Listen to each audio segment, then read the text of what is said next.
Bryce Harper had a media availability, and he talked about his wrist. And it sounds like we are at a point now with Bryce Harper where that wrist just is not going to get better. I don't know what it's going to take for it to get better, but I want you to hear from the man himself, okay? Bryce Harper explained a few days ago, and we didn't cover it on the show when it first happened, but Bryce Harper goes and talks to the media and explains why he decided to come back when he did. And if you were hoping that he was going to say, I feel 100%, I got bad news for you. That probably couldn't be farther from the truth because he doesn't feel 100%. I want you to watch the body language. I want you to listen to the tone in his voice and listen to Bryce Harper talk about why he came back to play for the Phillies when he did. Let's go out to Bryce Harper. Come back tonight? Yeah, I didn't think I was going to take any other steps forward of feeling better or anything like that. I thought we were kind of at a standstill of it feeling the same the last couple of days, and from BP to live and things like that, kind of gave us the same results each day.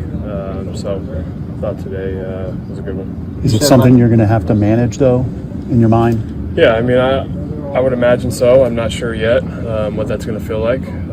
So we're going to, as I go, I think, and as I know you guys will, and Tomper as well. So we'll see, how I feel tonight, tomorrow, and, go from there. That's about as bad of an answer as you could have had. I mean, his answer was okay, but the content of the answer is the problem.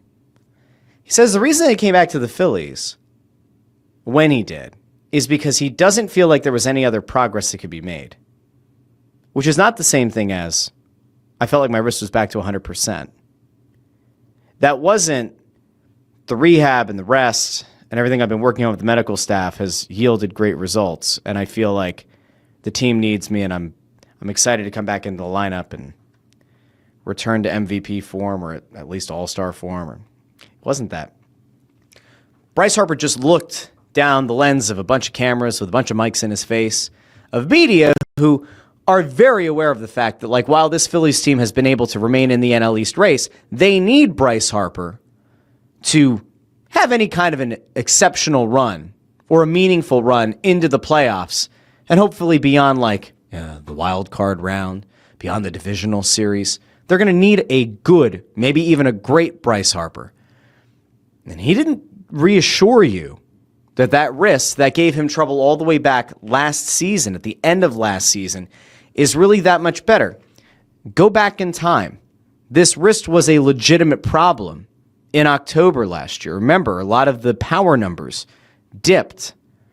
And he even admitted after the season, and I think it was coming into spring training, that when he finally rested it after the Phillies got eliminated by the Mets in a series that none of us ever want to remember, he said it took until December for his wrist to feel better. That's, 2.5 months until it felt better. Because we don't know when in December it'll start feeling better. So it could be over 2 months. He just missed time. He missed time with the elbow when he wasn't wearing an elbow guard for God knows what reason. He's missed time the last few seasons. He's on the wrong side of 30 if you're going to hope for superhuman Wolverine healing abilities. He's still a very good player.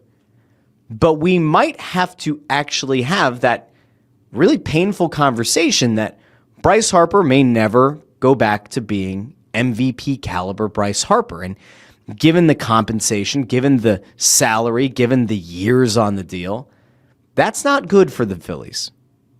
I know it seems stupid to articulate it like that, but it's clearly not a good thing.